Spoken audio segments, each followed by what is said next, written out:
Mandy and I celebrated 11 years of marriage. Our children, Trevor aged 10 and Jasmine aged 8, brought joy to our lives. Initially, our marriage felt solid. Like most couples, we enjoyed an active sex life early on, exploring various positions and even trying techniques from a Chinese book on intimacy. Some worked, others didn't, such is life. I, Clyde, a big, burly man, never hesitated to pleasure Mandy orally, despite it not being my favorite. In return, she often gave me blowjobs, though never taking me entirely in her mouth. My preferred position was taking her from behind, gripping her hips tightly as we moved together in sync. She matched my intensity, and I appreciated her skill. Mandy, on the other hand, loved being on top, especially when I was tired. She rode me energetically, allowing me to enjoy her breasts as she took control. Despite how it might sound, I wasn't always so self-assured. I carried deep-seated grudges, a part of who I am, though I know I should work on letting go. Like many young couples, we fell into debt, desiring the same material comforts as our parents, but impatient for them. My factory job, 6 days a week, provided income, but shrinking profit-sharing checks due to the economic downturn didn't help. Mandy decided to work at a local department store, adjusting her hours around the children's schedules. This meant less time together and fewer intimate moments. Understandably, with kids and work, Mandy often didn't feel in the mood, and I had my days too. Money used to be our main argument, but now it shifted to household responsibilities. Mandy believed I needed to contribute more, and I tried, though I insisted on doing things my way. This led to frequent disagreements and ultimately, a decline in our sexual intimacy. It seemed like my punishment for not conforming to her expectations. Our marriage faced challenges, compounded by financial stress and differing expectations. Despite our efforts, finding balance between work, parenting, and personal fulfillment remained elusive. I started frequenting the bar while Mandy worked, feeling frustrated and lonely. The kids often stayed with her parents, who had a pool, a luxury we couldn't afford. At the bar, I talked to women and bought them drinks, but never crossed any lines. However, word got back to Mandy about me being there, and she was furious. She accused me of cheating and threatened retaliation. I vehemently denied the accusations, but she refused to reveal her source. Instead, she locked me out of our bedroom, leaving me to sleep on the couch, hoping things would blow over. Our relationship deteriorated rapidly. We argued over trivial matters, barely communicating except to threaten divorce. The children spent more time with her parents to avoid witnessing our constant conflicts, which pained us both. One Friday, I decided to take Saturday off to go fishing, hoping to clear my mind. Mandy reacted with anger, accusing me of using the time to see someone from the bar. Again, I denied it, though I admitted one woman had shown interest recently. I resisted her advances, explaining our marital struggles. After spending several hours alone fishing, I realized how foolish we both were acting. I resolved to return home and confront our issues maturely. However, upon arriving, I saw an unfamiliar car in the driveway. Alarmed by thoughts of infidelity, I entered quietly and overheard Mandy and a man named Ralph in a compromising situation. She was partially undressed, and he had his hands on her. Filled with anger and hurt, I entered the room. "Oh, my God, Clyde, what are you doing home?" "This isn't what you think," Mandy cried out, clearly caught off guard by my sudden return. We both knew her explanation sounded feeble. In a fit of rage and betrayal, I seized Ralph and yanked him off the sofa. He was partially undressed, and I lashed out, striking him hard in the abdomen and then delivering a powerful punch to his jaw, possibly dislocating it. I hurled him across the room, overturning furniture in the process, and pummeled him relentlessly. Mandy's screams and pleas to stop were drowned out by my fury. I didn't stop until I felt I had exacted some measure of revenge, culminating in a final kick to his groin. Turning my rage towards Mandy, I berated her with venomous words and forcibly ejected her from the house, still in a state of partial undress. Slamming the door shut and locking it behind her, I shut myself off from her pleas and the chaos outside. Mandy's cries for help eventually brought law enforcement and medical assistance to our doorstep. They demanded entry, and I complied reluctantly, only to find myself restrained and arrested while Ralph was rushed to the hospital. Mandy was tended to, her appearance restored to some semblance of dignity. In custody, I remained defiantly silent, refusing to engage with authorities or even read a letter Mandy sent me through Officer Joe, who attempted to understand my side of the story off the record. Communication or lack of it, I replied bitterly. My wife was about to cheat on me in our own home. I couldn't stand by and do nothing. Joe pressed gently, "Did you hear her side of the story, Clyde?" "I don't need to," I retorted. She was willing. That's all I need to know. Refusing bail and opting for a state-appointed lawyer, I stewed in my cell, needing time to process the events that had shattered my life. When Joe returned with Mandy's letter, I refused it without a second thought, clinging to what little remained of my shattered pride and sense of justice.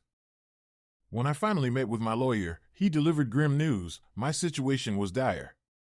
He suggested pleading insanity, but I scoffed. I was fully aware of my actions, and I made it clear that if Ralph ever crossed paths with Mandy again, I would not hesitate to repeat my actions. I was curious if I had almost killed him. Damn near, my lawyer confirmed. Broken jaw, 2 ribs fractured, 2 black eyes, and more. He couldn't even speak to the police. All they have is Mandy's statement. I'll be meeting with her tomorrow. Anything you want me to convey? Yeah, I replied coldly. Tell her she's free to do whatever she wants now, and I want a divorce.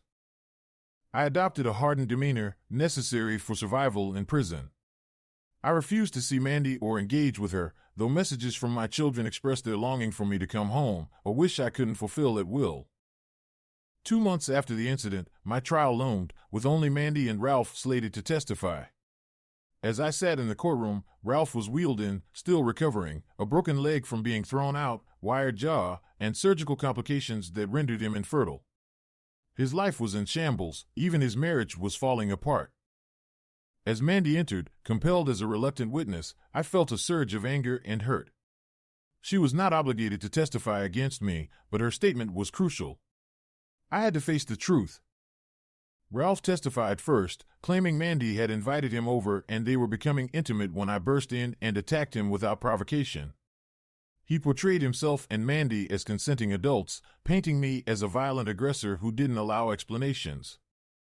His words ignited a rage in me, wanting to lash out again. Mandy, tearful and casting him a withering glare, took the stand next.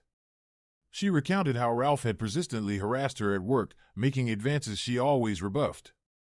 Recently, he began spreading lies about my infidelity, even showing her fabricated photos as proof.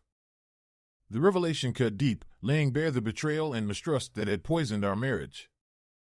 As I pieced it together, I remembered seeing Ralph at Jake's bar, where I often went to drink. He kept his distance and never interacted with me. Now it made sense, he was gathering evidence against me. Mandy's testimony painted a heartbreaking picture. She confessed that after hearing rumors of my infidelity, Ralph encouraged her to retaliate. Confused and hurt, she disclosed that she had confided in Ralph about my fishing trip, and he fabricated a story about me and another woman to stoke her anger. On that awful Saturday, Mandy recounted tearfully, Clyde left without a goodbye kiss.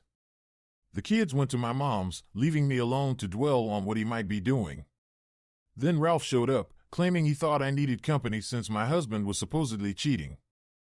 He manipulated us, I muttered to myself, hoping the judge would grasp this. Mandy continued, her voice breaking. Ralph came in, and I, in my confusion, let him in. He made advances, undressing me despite my protests. I felt trapped, longing for Clyde.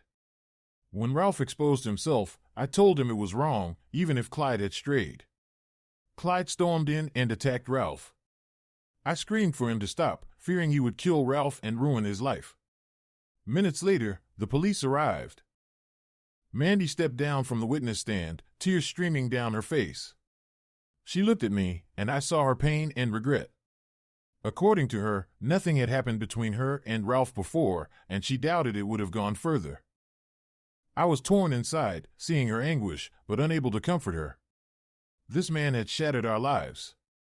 When I gave my statement, I admitted I would have reacted the same way again. In the end, I was convicted of assault and battery against Ralph. Despite the incident occurring in my home, the judge considered Ralph a guest, ruling that I had no right to inflict such severe harm. I was sentenced to 4 years in prison, and Mandy left the courtroom in tears. In my cell, I finally decided to write to her. There were things I needed to say, feelings I needed to express, and despite everything, I needed to find a way to unburden myself. Dear Mandy, I want you to know that I've always loved you, and I never cheated on you. If you go to the bar and ask for Sue, she'll confirm the truth. I've instructed my lawyer to send you the divorce papers. You deserve better than to be alone. We both made mistakes that I deeply regret. If only we had communicated more, perhaps things wouldn't have ended up like this. Regrets won't change anything now. Please tell Trevor and Jasmine that I love them dearly. It's heartbreaking that their dad is now a criminal, but I couldn't stand by and let things slide. That's not who I am. My biggest regret is that you didn't believe me and sought revenge instead of talking to me. I hope you find happiness and move forward with your life. The divorce papers should arrive soon. With love, Clyde. After sending out the divorce papers and giving all our belongings to Mandy, I had no need for anything in my current situation. Even basic necessities like food and underwear were provided. All I could do now was serve my time and try to improve myself through rehabilitation programs. Perhaps I could build a future once I was released. I enrolled in a welding program, aiming to hone my skills beyond what I had done in my previous job. Each night, thoughts of my family, my kids growing up without me and Mandy carrying on, weighed heavily on my mind. Life felt incredibly bleak. About 2 months later, a prison officer informed me I had a visitor. Assuming it was the lawyer with the finalized divorce papers, I prepared for the visitation. This prison had 2 types of visiting areas, and I was led to the one with minimal physical contact, where visitors and inmates could sit face to face. To my surprise, Mandy was waiting for me at the table, tears streaming down her face. "Hello, Mandy. What brings you here?" I asked, trying to maintain composure. "I don't want a divorce," she choked out between sobs. "I'll wait for you as long as it takes. I don't want anyone but you. I made a terrible mistake not believing you. I'll never doubt you again. I know you might not trust me now, but I honestly don't think I would have gone any further than I did. I felt so guilty. Seeing you walk in that day was almost a relief. Our lives are a mess because of both of us. I take half the blame for being so foolish and not trusting you. I spoke to Sue, and she told me she cared for you and tried to be affectionate, but you insisted you were happily married and loyal to me. When I told her about Ralph and the photos, she was furious. She even said she should have done something drastic to him. How are the kids? Are they okay? I inquired urgently. They're coping as best as they can. I couldn't afford to keep the house, so we're selling it. For now, we're staying with Mom and Dad until we get back on our feet. The sale will close next week. I've stored all our belongings and your personal items. They'll be waiting for us when you're released, she explained tearfully. I'm so sorry. I miss you terribly. I can't imagine my life without you. I love you, Clyde. I miss you too, son, I replied, trying to steady my emotions. Is your mom around? I need to talk to her. Yeah, hold on a sec, Trevor said, and I could hear him calling for his mom. After a moment, Mandy came on the line. Clyde? Is everything okay? No, Mandy, it's not, I said urgently. Ralph came to see me here. He threatened me. He said he's going to finish what he started with you. There was a sharp intake of breath on the other end of the line. What? Clyde, I swear to you, I haven't seen him since that day. I would never. I believe you, Mandy, I interrupted, my heart sinking. But he's out there, and he's dangerous. Please be careful. I will, Clyde. I promise, she assured me, her voice trembling. We'll figure this out. Just stay strong in there. I will. And, Mandy, please tell the kids I love them, I said softly. We love you too, Clyde, she replied, her voice thick with emotion. We'll get through this. I promise. After saying our goodbyes, I hung up the phone, feeling a mix of relief and dread. Ralph's threat loomed over us, casting a shadow on the progress I had made. All I could do now was wait, hope, and continue striving to better myself for the day I could return to my family. I miss you too, Trevor, but right now I have to talk to Mom. I only get a few minutes per call. Is she there? I asked, trying to keep my voice steady. Yeah, she's here. Mom, Dad needs you on the phone, Trevor replied, then called out to Mandy. I heard her voice in the background, sharp with concern. Clyde, is that you? What's going on? Have you talked to Ralph lately? I asked urgently. No, of course not. Why? What's happened? Mandy's voice conveyed worry and confusion. He showed up here and claimed you two have been seeing each other, I explained, trying to keep my own emotions in check. It's a lie, Clyde, I swear to you. I haven't seen him since everything happened, Mandy replied firmly. I believe you, Mandy, but you need to be careful. He's dangerous, and he might try something, I warned, feeling helpless behind bars. I'll protect myself, Clyde. Don't worry about me, she reassured me, her voice steadying. Just take care of yourself in there. I have to go now, Mandy. I love you, I said softly, knowing it might be a while before I heard her voice again. It was a restless week after that call. Then, unexpectedly, Lieutenant Abrams and Officer Ryan from the sheriff's office visited me at the prison's visiting area. Lieutenant, what do you want with me? I asked, tense but curious about their visit. 3 days ago, Ralph Medley was found shot dead near a bar you used to frequent. Do you know anything about this? Lieutenant Abrams asked, getting straight to the point. I've been locked up here for over 2 years because of him. I couldn't have shot him, and no, I don't own a gun, I replied, trying to keep my composure. He visited you last week according to our records. What was the nature of that visit? Officer Ryan interjected. He came to taunt me, to rub in the fact that he was free and I wasn't, I explained, frustration evident in my voice. Any enemies come to mind who might want him dead? Lieutenant Abrams pressed further. I don't give a damn about Ralph. Whoever killed him, good riddance, I said bluntly. Though I did hear his ex wasn't fond of him. What about your wife, Mandy?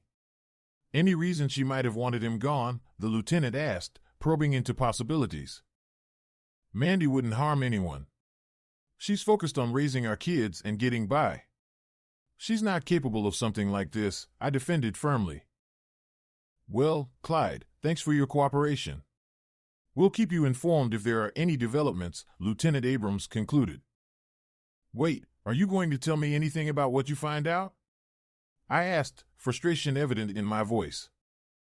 But the officers had already turned to leave, leaving me with unanswered questions and a sinking feeling that Ralph's death was only complicating an already tumultuous chapter in our lives. I miss you too, Trevor, but right now I have to talk to Mom. I only get a few minutes per call. Is she there? I asked, trying to keep my voice steady. Yeah, she's here. Mom, Dad needs you on the phone, Trevor replied, then called out to Mandy. I heard her voice in the background, sharp with concern. Clyde, is that you? What's going on? Have you talked to Ralph lately? I asked urgently. No, of course not. Why? What's happened? Mandy's voice conveyed worry and confusion. He showed up here and claimed you two have been seeing each other, I explained, trying to keep my own emotions in check. It's a lie, Clyde, I swear to you. I haven't seen him since everything happened, Mandy replied firmly. I believe you, Mandy, but you need to be careful. He's dangerous, and he might try something, I warned, feeling helpless behind bars. I'll protect myself, Clyde. Don't worry about me, she reassured me, her voice steadying. Just take care of yourself in there. I have to go now, Mandy. I love you, I said softly, knowing it might be a while before I heard her voice again. It was a restless week after that call. Then, unexpectedly, Lieutenant Abrams and Officer Ryan from the sheriff's office visited me at the prison's visiting area. "Lieutenant, what do you want with me?" I asked, tense but curious about their visit. "3 days ago, Ralph Medley was found shot dead near a bar you used to frequent. Do you know anything about this?" Lieutenant Abrams asked, getting straight to the point. "I've been locked up here for over 2 years because of him. I couldn't have shot him, and no, I don't own a gun," I replied, trying to keep my composure. "He visited you last week according to our records. What was the nature of that visit?" Officer Ryan interjected. "He came to taunt me, to rub in the fact that he was free and I wasn't," I explained, frustration evident in my voice. "Any enemies come to mind who might want him dead?" Lieutenant Abrams pressed further. "I don't give a damn about Ralph. Whoever killed him, good riddance," I said bluntly. Though I did hear his ex wasn't fond of him. "What about your wife, Mandy? Any reason she might have wanted him gone?" the lieutenant asked, probing into possibilities. "Mandy wouldn't harm anyone. She's focused on raising our kids and getting by. She's not capable of something like this," I defended firmly. "Well, Clyde, thanks for your cooperation. We'll keep you informed if there are any developments," Lieutenant Abrams concluded. "Wait, are you going to tell me anything about what you find out?" I asked, frustration evident in my voice. But the officers had already turned to leave, leaving me with unanswered questions and a sinking feeling that Ralph's death was only complicating an already tumultuous chapter in our lives. I carried my suitcase into the house, greeted warmly by a few of our old friends. I kept close to Mandy's side, feeling a mix of excitement and nervousness. "Honey, where do I sleep?" I asked, wanting to settle in after so long. "In our bed, silly. We moved it downstairs a couple of days ago so we can have some privacy tonight. Dad suggested it, but tonight we're going to the motel. I've made reservations. I've been saving 3 years of pent-up love for you. God, how I've missed you," she said eagerly. After our friends had left and I bid goodnight to my kids, Mandy mentioned we'd see everyone again tomorrow. It was amusing in a way. Everyone knew our plans for the night. I went to our dresser, hoping to find some clothes, and came across a blonde wig in one of the drawers. Mandy walked in and saw me holding it. I bought it and wore it once. "I think I prefer being a brunette," she said with a smile. She showed me where she'd stashed some of my clothes, and I grabbed a fresh change along with something for our motel stay. As we drove, we talked about our future, agreeing that honesty and open communication were now our priorities. When we arrived at the motel, we decided to share a drink. Mandy looked radiant sitting at a table, and I went to fetch our drinks. Upon returning, I noticed a man had approached her and was chatting her up. "Hi there, all alone?" he asked. "Please leave. I'm married and waiting for my husband to return." "I'm asking you nicely, but he won't," Mandy replied firmly. "Damn, baby, why should I be afraid of your old man?" he persisted. "Clyde, honey, come here," Mandy called out to me. The man glanced at me and quickly apologized. "I'm sorry, lady, sir, my mistake. I thought you were someone else," and hurriedly left the premises. I looked at Mandy, who was laughing. "What was that all about?" "He looked like he'd seen a ghost," I asked, bewildered. "Honey, you're something of a legend around here. Mentioning your name tends to scare off most men. Plus, people still think you're responsible for Ralph's death," she explained casually. We went up to our room, and Mandy asked how I wanted to start. I opted for a passionate and fast encounter to release the tension, followed by slow, intimate lovemaking. We undressed eagerly, and I wasted no time in pleasuring her. Her arousal was evident, and I entered her eagerly, thrusting with intensity until I climaxed, filling her with pent-up desire. She moaned in pleasure and relief as we embraced. "Damn, honey, I needed that as much as you did. Let me freshen up in the bathroom so we can enjoy the slow, loving intimacy I've missed so much from you," she murmured lovingly. I nodded, overwhelmed with gratitude for the chance to rebuild our life together, starting with that night in the motel room. I watched as she climbed off the bed, her hands between her legs to avoid any mess. I poured us each a drink, hearing the shower start running. Setting the drinks down, I joined her in the shower, taking the soap and beginning to wash her back. She turned around, and I gently washed her breasts, then her stomach and down between her thighs. She moaned softly, perhaps feeling a bit embarrassed, but I knew this was how she had coped in my absence, just as I had. "It's okay, honey. I love touching you," I murmured, continuing to wash her, including her intimate areas. Our combined juices from earlier flowed over her, and as I applied more pressure, she climaxed again, her arousal evident. Finishing my own shower, I stepped out and waited for her. When she emerged, towel wrapped around her, I handed her a drink. "To us, to our love," I toasted. We both took a sip, and then I gently removed her towel and guided her to sit on the edge of the bed. Kneeling before her, I spread her thighs and buried my face in her warmth. She parted her lips, allowing me access, and I breathed in her sweet, musky scent, a fragrance I had longed for. She moaned as I explored her with my tongue, diving deep, teasing her clit intermittently. Moving from her wetness, I kissed her thighs as she lay back, and with each kiss, I slid first one finger, then another into her, eliciting many orgasms that cascaded through her body. As she sat up, she saw my arousal and wrapped her fingers around it, guiding it into her mouth. I felt the sensation of her tongue dancing around me, lovingly pleasuring me. Moving to the center of the bed, I lay back, and we shifted into a 69 position, her wetness enveloping my face as I pleasured her, while she attended to me. Pausing to kiss deeply, tasting her essence on my lips, I then kissed and caressed her breasts, moving downward over her stomach, igniting another wave of pleasure from her. Returning eagerly to her intimacy, I grew harder with desire. "Turn over, baby. I want you from behind," I requested, my longing evident in my voice. I positioned myself at her wet entrance, the heat engulfing my cock as I pushed inside. Gripping her soft hips, I surrendered to the passionate rhythm. Just as climax approached, I withdrew and rolled onto my back. She knew my preference, her favorite position.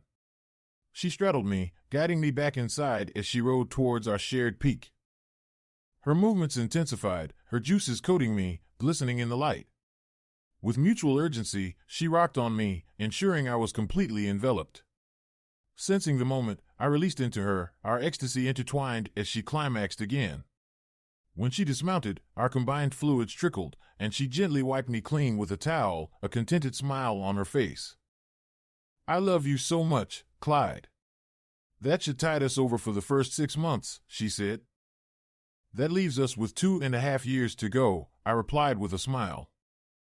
Epilogue. In the subsequent weeks, I secured a welding job at a reputable firm, where my dedication and skills were valued. The hiring manager mentioned I came highly recommended, though he didn't specify by whom. The job provided stability and a path forward. Within months, we secured a rental home with an option to buy, conveniently close to Mandy's parents. It marked the beginning of our reunion as a family. During a visit to our storage unit, we encountered Lieutenant Abrams and Officer Ryan with a warrant to search. They were searching for the Luger. Amid the boxes, I tried to signal Mandy discreetly. The officers found the Luger, sealed it in a bag, and presented it to the lieutenant. Addressing Mandy, Lieutenant Abrams remarked, "I thought you had a no-gun policy at your house, Mrs. O'Brien."